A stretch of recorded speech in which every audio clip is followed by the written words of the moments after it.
Good evening, ladies and gentlemen, and welcome to the SME Connect. My name is Tony Otoa, and I am your host, and I will be taking you through this new and entire session for this week, where we shall be discussing something that we believe is pertinent for many SMEs.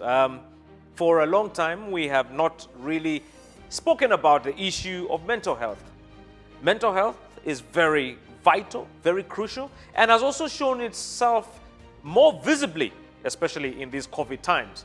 If I read what has come out of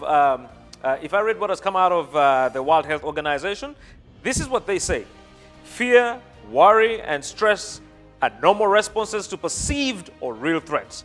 And at times when we are faced with uncertainty or the unknown, it is obvious. So it is normal and understandable that people are experiencing fear of the context of the COVID pandemic.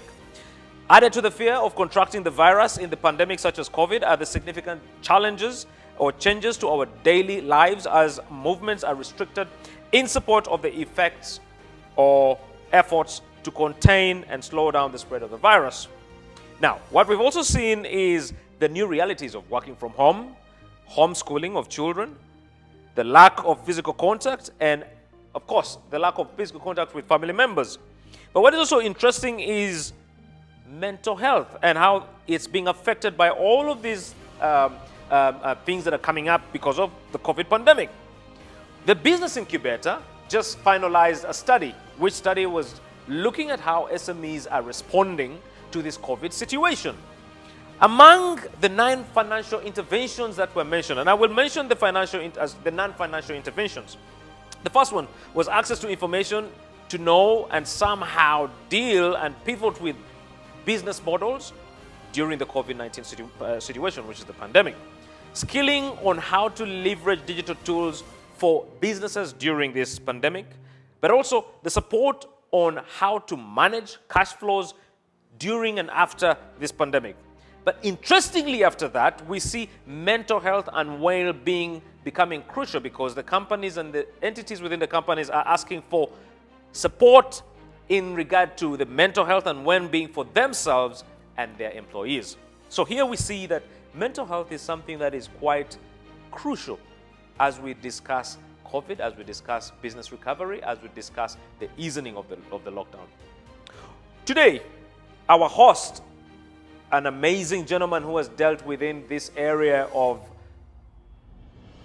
mental health, is Mr. Ben Llyod Shogbesan. He has a very long name, which I will allow him to pronounce when he comes on to introduce himself. But he's a guy who has been in this mental health sector for quite some time, dealing with businesses, helping businesses both locally and internationally to survive, but also remodel their systems in a way that accommodates mental health within the entities or the institutions. This show that is coming to you today is sponsored by the Stanbic Business Incubator and Cloudcore. Ben, welcome to the show. Tell us your full names because I really struggle with those interesting names, and tell us where you're coming out from because many people might not know who you are and what you do. Hello, hi Tony. My name is Oladipo Olugbenga Babafemi Akoni Salakwesi Ben Llyod Shogbesan. So call me Ben for short. I'm Nigerian. I've been in the UK for a long time. And in those years, I've worked, within the mental health sector as well-being practitioner and also helping to develop and support services. And it's taken me over to Africa as well to kind of work with different groups and people just to kind of have an understanding of how you build resilience, during difficult times. So this COVID pandemic actually is an example of that, which is how do you build resilience coming out of something like this? And how do you ensure that your mental health and well-being is well taken care of? Because some people, for example, might do something horrible to themselves by self-harm, even thinking there's no hope for the future, and they do something that could be mitigated against, by taking some drastic decisions. So this is an appropriate time to talk about how do you build that resilience and how do you ensure that when the COVID pandemic is over, you actually come out of that feeling a lot stronger and look into the future with a lot of positivity. Right. So, but Ben, let me start you off with my first question. You're talking about resilience. Let's imagine my business has been locked or I haven't opened for the last 3, 4 months. I'm struggling to get back on my feet. My finance guys are on my case, or my funders rather are on my case. How do you expect me to be resilient? What would you prescribe to many of the guys who are in this situation, the business guys who are trying to run their businesses but have no clue of where to start from or how to deal with this issue right now? Well, I mean, a couple of things you need to do is to actually kind of go back to your, lenders and discuss with them, because they also are in the same situation. They're trying to kind of adjust to the current issues. So you want to be able to start discussing with them what needs to happen and how you need to move things forward. I mean, some lenders, for example, will actually put your payment back, say, okay, 6 months, you don't have to kind of, repay, but that will be added on to the end of term of your loan or your agreement. So some will do that because they understand what's going on. Uh, some will be asking for restructuring in your organization. They'll be looking at your expenditure, your wage bills, your overheads. I'll be asking you questions about how do you want to go manage that going forward. So you need to start having some real conversations with those people that, with your debtors as well as your creditors, really. Just so that, for example, those who owe you money, yeah, you want to be asking them to just to kind of meet their obligation, just like those you owe money to. You're going to need to pay them. So it's about having effective conversations around that to start with, because that would ease your mind to start to think of other things to actually make your business work better. And money is often the biggest thing that actually makes or fails a business. So you get into the realm where you're gonna have to make some plans around that, because I mean, like the saying goes, if you fail to plan, you're planning to fail. So you need to Yeah, actually put that yeah, in the yeah. context of I need to plan for what the future is going to be like and what kind of things do I need to do to make it happen.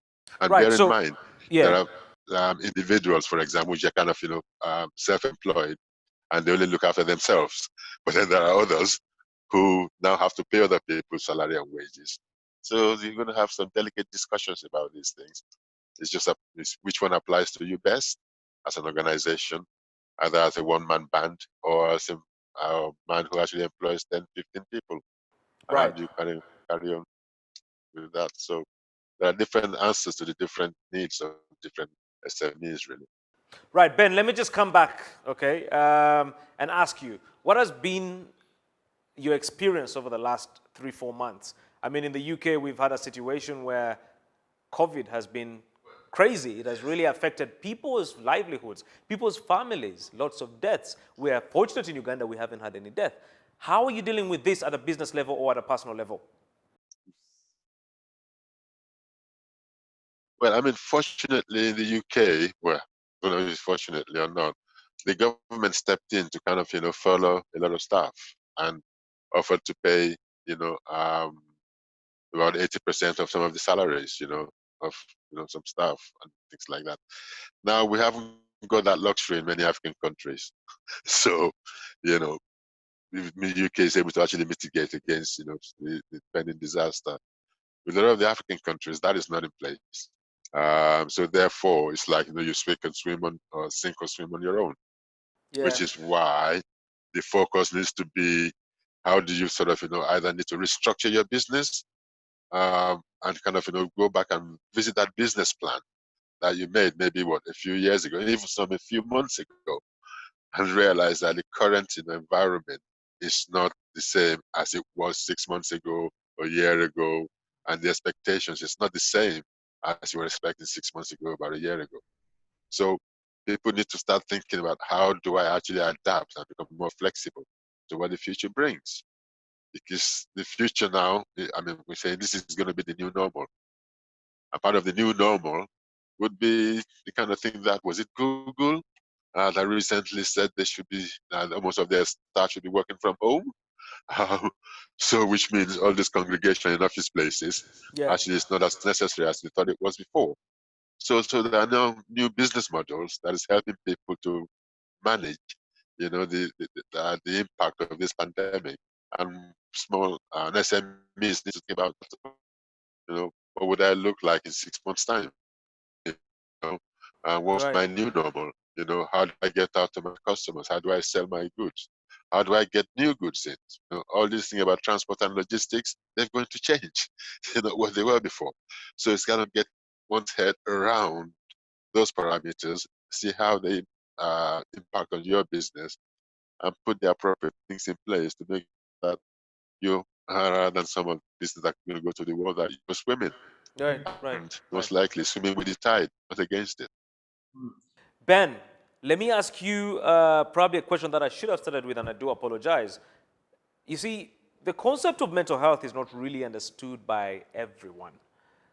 If I may, can I ask you as a professional to explain to me what mental health or mental illness is? Well, I mean, we mental illness can come in a number of ways. Often the mental illness comes when we don't deal with the issues or the problems that actually are facing us appropriately, and then they kind of get bigger. They get more difficult. You don't talk to people about how you're feeling or what's going on for you, and by bottling those things up, you end up kind of internalizing too many things, too many thoughts, too many worries, too many concerns that you could have shared or have by talking to other people. So it gets to the level now where it builds up so much, Yeah. that sometimes we actually don't see any possible answers to those problems in front of us. And that's when sometimes people actually do some drastic or horrible things. So I'm trying to explain that in layman terms, that people can understand, because we can go into all these uh, professional terminologies about mental illness and mental sickness. But I think mental, for me, mental well-being is about sharing and talking about issues and concerns before they get out of hand, and getting the appropriate support from the right place. It's going to help make it work better. Whereas by internalizing those things, not sharing them, not talking about them, it just mounts, it builds up. And what do you know, if you actually have a drum that you keep filling with water, at some point it's going to overflow. Gonna overflow. you That's know. right. That's So, right. That's right. so those are the kind of analogies I like to give to people, rather than kind of going into the semantics of using qualified psychiatric Yeah. experiences. It's just that this is so as I say, mental health is actually some a different life stresses, Right. okay, Right. Right. that come to us, Right. different kind of family stresses that come to us, different kind of friendship stresses that assail us. It's just about not having the right kind of having money, not being able to live in a comfortable environment, not having a home, not having friends or family to do things with. Those things are the better mental health problems.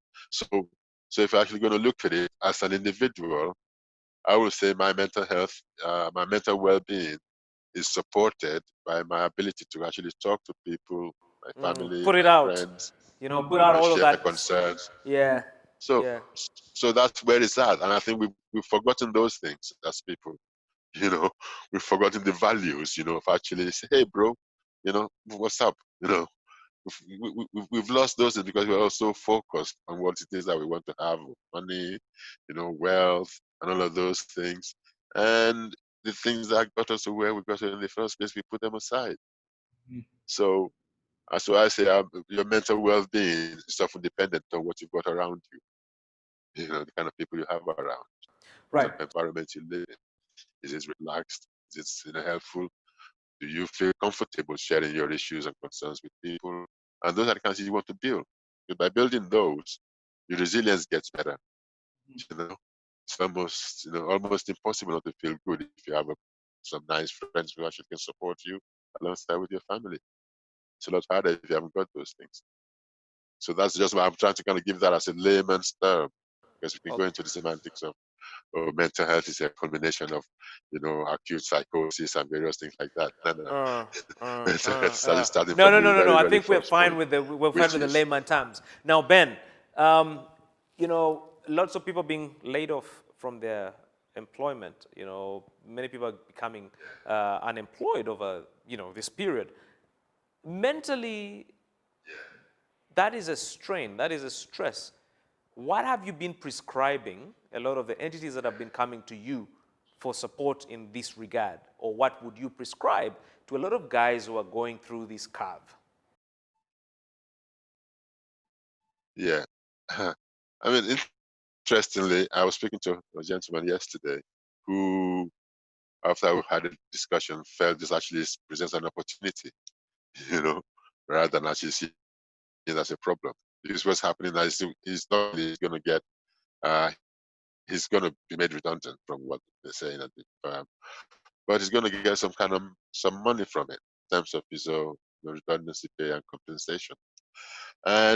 And he just kind of, while we're discussing, Yes. he said there actually could be some mileage in doing some takeaway and delivery of food. And So he'll this start is to run that finding from his own another house thing to that he start with. can do to keep him busy, but also to get occupied. Yes, so this is a man who actually knows that he's going to lose his job, but he's thinking to the fact that, okay, I used to be a chef. I was doing some cookery and various things like that. Maybe I change it to making food from home, delivering to businesses, or encourage people to come and do takeaway from their place. Mm. So now he's looking at the opportunity from something that actually somebody would have sat in the house and say, "Oh no, my life is finished." He's saying, "I've got a new life beginning." Yeah. So Yes. it's Yeah. those kind of things that can make a difference. I mean, not everybody will have that opportunity, but it's always worth thinking that when one door closes, another one opens. But we spend out too much of our time looking at the door that is closing, and we don't spend enough time looking at the door that's going to be opening in front of us. So this So pandemic will be an opportunity for right. some people to actually come out of their shell and become successful entrepreneurs and businessmen. Right, right, right. You see, not everyone might have that ability to think of the next opportunity immediately. A lot of people are career people, they like to focus on their work, their job, or their employment, and, that's what they know. Now, you were saying that it's okay to explore other ideas, that might actually bring out the best in you, and you might actually find a purpose in your life. But let's imagine what it also is for these guys who have families. Families are at home.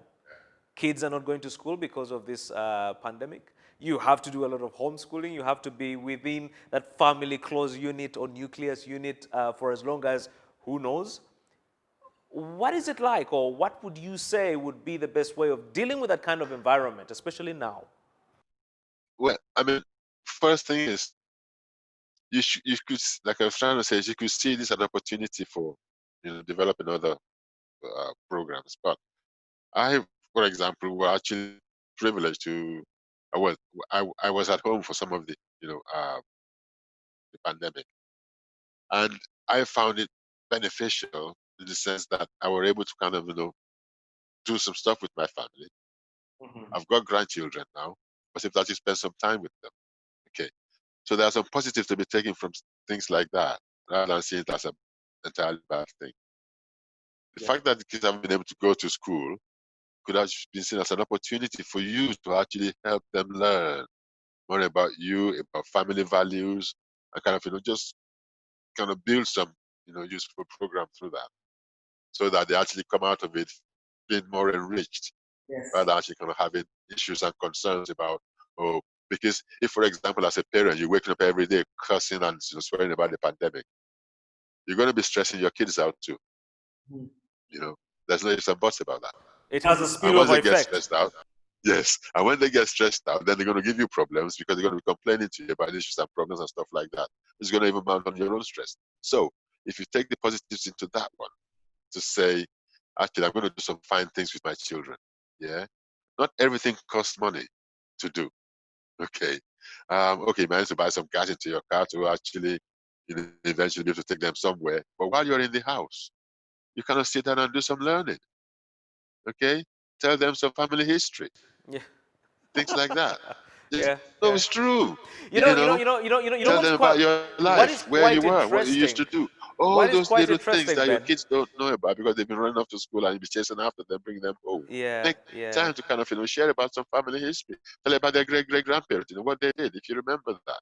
Share about where you were many years ago before you met their mom or stuff like that.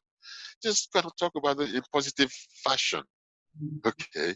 So therefore, you build in that kind of resilience within your own family unit, where people actually waking up the following morning thinking, I want to hear more of that story, Dad, about those things. And then you're So, building up their reserves as well, because they start to see that as a way of managing difficult situations, sharing ideas, feeling confident in you as a parent, because it's just like you have so much knowledge about certain things that they didn't even think you knew. And all of those little things, start to build up, some kind of, resilience within your family. And that you can take out to other places, to other friends, and share that with people. But more importantly, what you said about what about those who are thinking about where is the next money going to come from? I mean, that in some cases is out of some individuals' hands because it's down to their company. I'm going you to see, keep this money. I'm going to fire this money. Often right, it's the Ben. value you bring to the company that determines them wanting to retain you for much longer.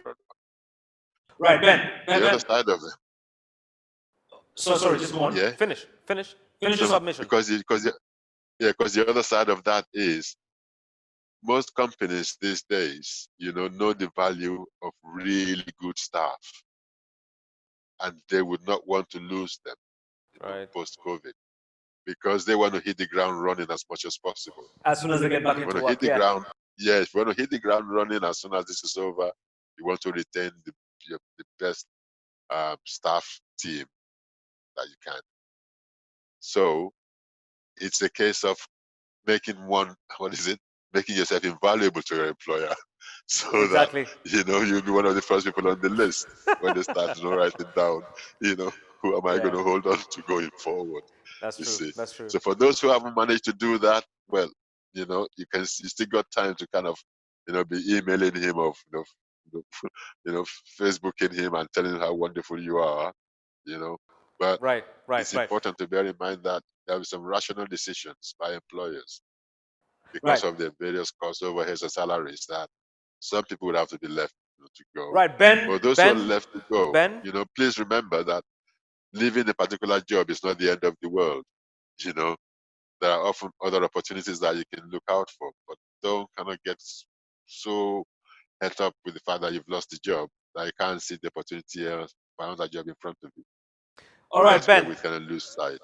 Ben, allow us to just leave it here, park it here for some time. We're going on a break, and when we come back, we're going to continue discussing with Ben about this mental health issue and COVID, but also think about or talk about what we can do to get ourselves up and running, especially now that the lockdown is being eased and business is coming back to somewhat normal. Of course, we all know it is the new normal, so let us brace ourselves with this, and we have to be structured around this mentally. So ladies and gentlemen, we'll be back after the break. This show is sponsored by the Stanbic Business Incubator and Cloudco. We'll be back.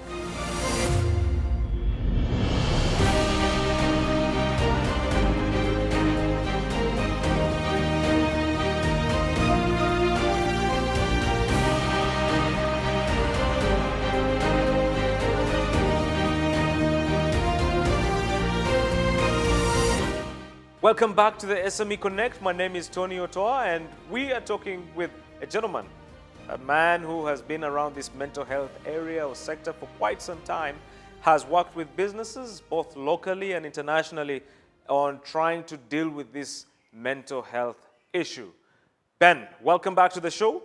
Ben, my Hi, question Tony. to you right now is, and again, in this second session is, how does one take care of their mental state, or how does one take care of themselves? I'll begin with Uh, the owner of a business, the business owner. Then I will also ask you to do the same for an employee. How do you take care of yourself in these moments? well, okay. Now, let's talk about the business owner, okay, to start with, because um, the business owner needs to start getting some things in perspective. For example, how do you have to reassess your situation or the current circumstances and update your business plan? I said that earlier on, as to look at what's going to happen in the future and how you're going to reflect and adapt to that. You've got to organize your staff, into effective and efficient units or groups, or focus on individuals who can bring value to your organization. Um, And you must look at how you manage your workforce, because you might need to restructure your staffing. You might need to restructure your wages. You might need to think about the overhead costs, for example, in terms of rent of the business premises. Maybe you just kind of move down to a smaller business premises.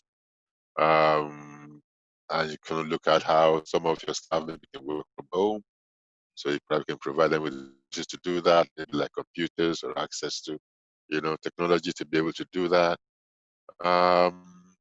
You've got to also have a clear, operating principle and guidelines for your staff going forward. Because some of the staff, for example, have taken too many things for granted in the way they've been working, which is not down entirely their own fault. It's just been the business culture, that you've built over that time. Yeah. So you've actually seen that as the way you do things. So that's going to be a new normal to say, look, that's what it was before, my friend, is not what it is now. So we need to adapt to that. And you have to be very clear also about your evaluation and monitoring techniques in terms of delivery, because you need to be sure that those people who are actually still part of the organization going forward are doing the things that you're expecting them to do. And you find a way of actually monitoring those results so that this is actually working well. Um, um, and you also kind of want to be able to develop and adapt. I mean, I was making an example earlier on about a guy who was kind of looking at doing home, making food from home and delivering to businesses and stuff. I mean, he's probably just looked back and thought about his skills, that he's a good cook, you know. He needs to think about the logistics of how do you get things to people. So he's going around, to find out from businesses if they will be happy for him to do like, packaged foods and deliver it to them. Or if some of the, if they want it either in their premises, or if they have a list of people that, you can go and deliver those things to. So that's another way of thinking the future, to say, no, let's see how this works. There's no guarantee it'll be a success, but it's trying something, Yeah, you true. know. So that's for for the employer side, because that's what you might eventually become. But for the employees, um, I mean, the stress will be massive, because if you've been expecting some regular income, and all of a sudden that income is not, going to happen, you know, like you expect it to be, or if like people are just laying off staff, say that's it, I'm closing down this business and I can't afford to do it anymore. Um, some of those things are taken out of your hands, so there's hardly anything you can do about start begging your boss to reopen business, because he's made his rational decision. Now, where it's down to you, which actually will come as a shock, but as an individual, it's just starting to understand that one, it's either you get out there and start applying for loads of different jobs so you can get another one, yeah, or you start to think the other way, which is, is there anyone I know in terms of your own network who you can put your resume out to and be asking them if there are any things that you feel you can do, within the business environment. Right. So because you now have to sell yourself massively, um, especially since most people will actually be over the top in presenting themselves and being able to do particular bits of work. So I you need to kind guess, of dust up your resume right. to start looking for other opportunities. But the other side of it is you may have been trained as an accountant, yeah, and yes, you do a lot of accountancy for all your years. You might start to think maybe over the next bit I might do well, helping to help, someone in a massive restaurant, and start looking at their books for them, So rather it's than really waiting about to do the reinventing books for, yourself. So, so it's, a big so, firm. Say, go yeah, and look at so, the restaurant that might need their books done. Start collecting those little information together. Have right, about Ben. 6 little businesses that can do their accounting for them. So it's about thinking beyond, the norm. Right, Ben. Thinking It's about reinventing yourself. It's about doing something different or trying absolutely. to find out ways in which you Because can if you make don't do yourself something useful. different, I mean, if you've Yeah. always done what you've always done, you'll always get what you've Okay. always got.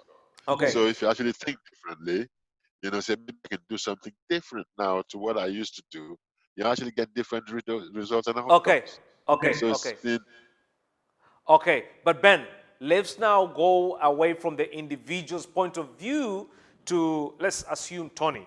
What can Tony do to support someone in that situation? What can people who have the ability right now do to support those in that kind of situation? Because it's part of the process, you know? Yeah, absolutely. I mean, for example, someone like you and me, okay, we could be, a receptor for people sharing their concerns and asking for information and support as to how to go forward. So you and I can actually, we do that anyway. This is Yeah. it's in our nature to actually be there for our brothers and our sisters. So we can continue to do that. For example, being open to discussion with people about what the future might be like, because the future is very uncertain right now. I mean, anyone who actually says they've got a first-hand knowledge of what's going to happen in 6 months' time or a year's time, they're deluding themselves, because nobody knows. Because 6 months ago, before this COVID thing came, Yeah. nobody Yeah. thought we are going to be, in this sort of environment. So therefore, preparation for what might happen in the future can mitigate against all the potential of any disasters happening. So I would say, one, as an individual, you could reach out to your brother and your sister and say to them, in these difficult times, if there's any information or support I can give, let me know. But also, I will be looking out to catching up with all of these friends of mine once this COVID thing is over, so we can kind of meet up and try and just do the face-to-face stuff. And if we can't do the face-to-face stuff, then do the FaceTime and WhatsApp stuff. Yeah, to kind of be able to kind of reach out to those people and keep talking to them, keep asking them if there are anything in particular that they're worried about. Because I'm sorry to say this, but people tend to self-harm or do something horrible to themselves when they feel that they've been abandoned and nobody cares and nobody wants to know about them. And that's when people are actually at the very lowest ebb. And that's where sometimes the most horrible things happen. A lot of people get So depressed. whereas, so be my brother's keeper, Right. basically, Right. you Right. know, Ben. reach out to them. And also when you reach out to them, tell them that you're very welcome to give me a ring, so we can have a chat. You offer that to them, because that's the sort of hope that they like to hear, to say, okay, I can always give this brother a ring. Not just ring them and say, how you doing, brother? Everything okay? Okay, thank you, take care. No. Say, how you doing, brother? Everything okay? No, it's not really great. Well, we're going through that, but I'm here for you to kind of have a chat if you need to. Yeah. Yeah. That Yep. sends a message of hope to individuals more than other things that we could imagine. Ben, you've just talked about that situation, which I know in very much of a way leads into depression. And what we notice as well with depression, a lot of the time, alcoholism comes in play. And alcoholism has been evident a lot evident in this pandemic time, where people have resorted to drinking because one, they're bored, two, they're depressed, they're uncertain, and so on and so forth. But also that becomes a mental illness issue. How would you advise people to work around this or to deal with this issue? Well, I mean, alcoholism sometimes alcohol could be beneficial socially, yeah, when actually you're not drinking it to excess. But if you think about it, those people who might succumb to alcohol um, is because life issues and life circumstances have become unbearable. And it's a way of trying to nullify or sort of, leave it and not deal with it. And from the people I've worked with, I often say to them that, look, by the time the alcohol effect clears from your head, that same problem is going to bring us, come back again. So therefore, dependency on alcohol to actually mask or try and manage the problem is not is the last thing you want to be doing. I mean, I, for example, will encourage those people who actually want, you know, to do things differently. For example, rather than sitting down and having like 10 beers, get out in the garden and do some jump ups and stuff and some exercises. To kind of get yourself a skipping rope. Yeah, spend your time skipping and stuff like that. That would be a lot more fun. Maybe develop a hobby around the house. It could be just even doing some painting around the house, or repairing something that actually been, you've been looking at for ages. That's actually that corner there needs some attention now. It's little things like that you could use to kind of spend your time doing. And also remember that if you spend a lot of money drinking alcohol, you're going to have that much money left by the time you finish. Of So course. therefore, Yeah. you know, so therefore, just think about the cost of all of that as well. To thinking, actually, yeah, okay, I need to have some money at the end of this. So spending a lot of the money eating good food, spending a lot of money kind of, repairing the house, tidying up the flat, spending your time kind of, working around the environment, make it I, even yeah, maybe yeah. exemplary, from Wow. what it used to be. Those things get away from stress, anxiety.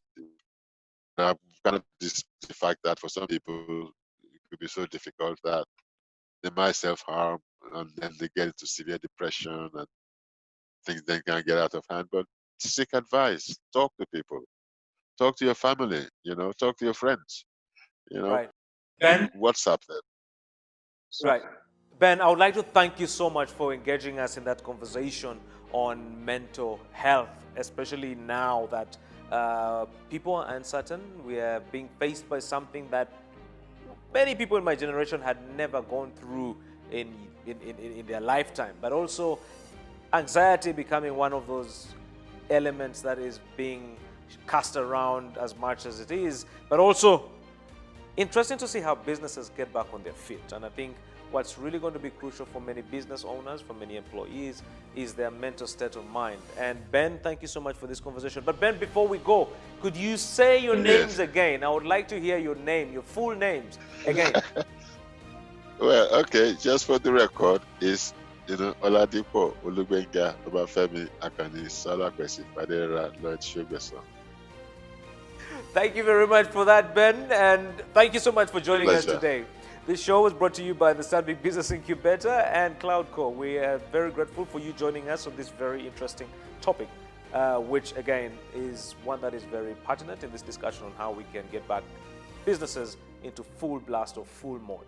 Thank you so much for joining us, and join us next week where we shall be doing SME Connect a different way. We are going out to show you how the businesses are turning around, and we're also going to show you the amazing stories of the businesses that have stayed relevant and resilient in these trying times. Thank you so much, and see you next week.